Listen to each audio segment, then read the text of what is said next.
Olá! Hoje a gente vai mergulhar juntos numa reflexão bem profunda sobre o Evangelho de João, capítulo 3. O nosso objetivo é entender como podemos aprofundar a nossa vida no Espírito. Vamos partir de uma passagem riquíssima da Escritura para explorar esse chamado a crer, mesmo e principalmente quando a gente não pode ver. Bem, tudo começa aqui. Sabe essa frase que Jesus diz ao apóstolo Tomé? Ela é a nossa porta de entrada para tudo que vamos conversar. Não é só uma frase de efeito, não. Ela é o alicerce para a gente compreender o testemunho de Cristo de uma forma completamente nova, uma forma que vai além dos nossos 5 sentidos. Então, o ponto de partida da nossa fé é justamente essa tensão. De um lado tem a nossa natureza humana, que, como a de Tomé, que há provas, quer tocar para crer. Mas do outro lado vem o chamado de Cristo para uma fé que vai além do visível, uma confiança que se apoia não no que a gente vê, mas em quem está falando com a gente. Agora, olha que interessante o que esse slide nos mostra sobre a fé. Muita gente pensa que fé é um salto cego no escuro, mas não é bem assim. A fé é um ato da nossa inteligência. É a nossa mente, sabe, que, como ajudinha da graça, escolhe confiar na autoridade de Deus. Por quê? Porque Deus, por definição, não pode enganar nem ser enganado.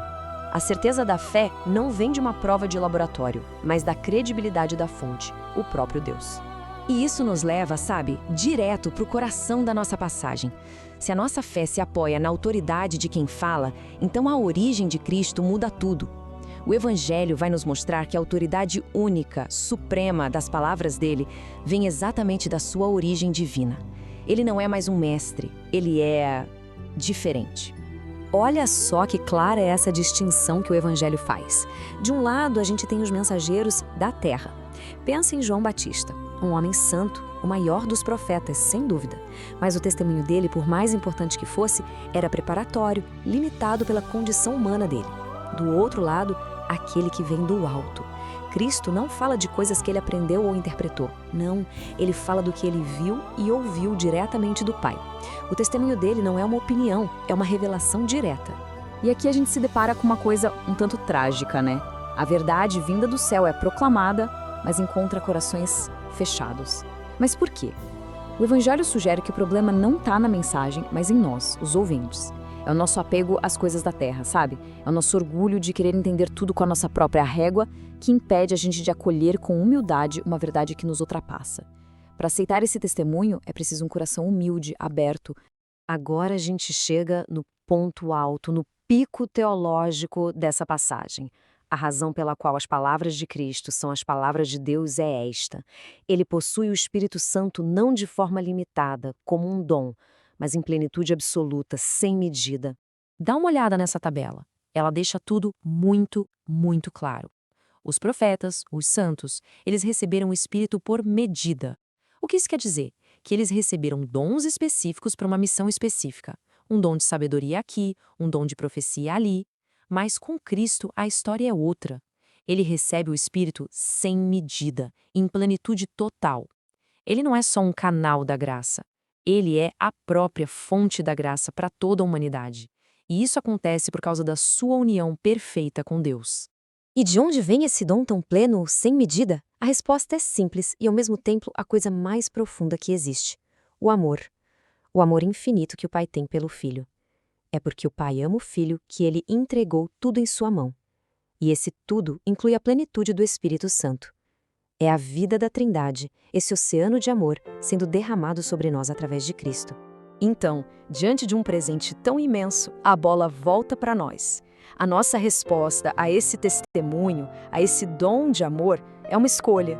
E é uma escolha que define o nosso caminho. O Evangelho nos mostra 2 caminhos bem claros. Acreditar no Filho. Não é só concordar com uma ideia, sabe? É selar, é como dar um carimbo na nossa alma dizendo sim, eu confio que Deus é verdadeiro. É um ato de humildade que nos abre para receber a vida eterna. Já o outro caminho, rejeitar o Filho, não é só uma questão de não entender. É um ato deliberado de fechar a porta para o amor de Deus. É escolher ficar longe da fonte da vida. E essa expressão, a ira de Deus, é muito importante a gente entender isso direitinho. Não se trata de um Deus irritado, vingativo, de forma alguma. Deus é amor. A ira, aqui, é uma imagem para descrever a consequência natural de se afastar da luz. Pensa assim, se alguém se tranca num quarto e fecha todas as janelas, a escuridão que fica ali não é um castigo enviado pela luz do sol, certo? É a condição que a própria pessoa escolheu. A ira de Deus é o estado de quem escolhe permanecer na ausência da sua graça, da sua luz, do seu amor. E o exato oposto disso é a vida eterna. E aqui está a grande beleza da coisa. A vida eterna não é uma promessa só para depois da morte. O Evangelho é claro, quem crê possui a vida eterna, no tempo presente. Através da fé, a própria vida de Deus começa a morar na gente. É o início da glória, uma sementinha do céu plantada na nossa alma, aqui e agora. Ok, então se a gente já tem essa vida, como é que a gente cuida dela? Como a gente faz essa sementinha do céu crescer no nosso dia a dia? É aqui que a nossa fé se torna bem prática, bem concreta. O ponto todo é que a gente pode ativamente cultivar essa presença do Espírito. E como? Com alguns hábitos para o nosso coração. Primeiro, a escuta humilde da palavra. Lê a Bíblia todo dia com o coração aberto, não para testar, mas para ser transformado por ela. Segundo, a oração constante. Um bate-papo com Deus sobre tudo, as coisas do dia a dia e os nossos sonhos mais altos, sempre pedindo a luz do Espírito. Terceiro, o selo da caridade, porque fé sem obras é morta.